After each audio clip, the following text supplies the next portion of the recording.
বাংলাদেশের মানুষ আগেও প্রতারিত হয়েছে, এখনও প্রতারিত হচ্ছে। বিএনপি এই জুলাই সনদ নিয়ে গত 1 বছর যাবৎ আলোচনা পর্যালোচনা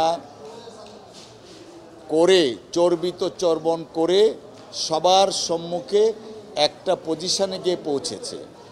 তো এখন প্রতারণাটা কী লেভেলে হয়, যেমন আপনি আমার বাড়িতে গেলেন, আমি দেখালাম সাগর কলা খাওয়াবো, পরে আপনি ছোট চিনি চাম্পা কলা দিলেন।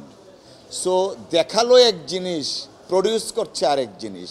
ডিসেন্টিং হয়েছে উচ্চকক্ষে পিআরের ভিত্তিতে গঠনের ব্যাপারে, ডিসেন্টিং হয়েছে এক ব্যক্তি প্রধানমন্ত্রী এবং দলীয় প্রধানমন্ত্রী থাকতে পারবে না এই বিষয়ে, ডিসেন্টিং হয়েছে জামাত ইসলামীও ডিসেন্টিং দিয়েছে কয়েকটা বিষয়ে। তো আমরা যেগুলোকে ডিসেন্টিং দিয়েছি, অন্যরা যেগুলোকে ডিসেন্টিং দিয়েছে, সব ডিসেন্টিং উঠিয়ে ঐকমত্য কমিশন তার রুলিংয়ের মাধ্যমে পাঠিয়েছে গণভোটের জন্য, এটাই প্রস্তাব করেছে। কিন্তু এখন বলা হচ্ছে এটা নাকি প্রতারণা। এটা কী ধরনের প্রতারণা? এটাকে প্রতারণা বলে?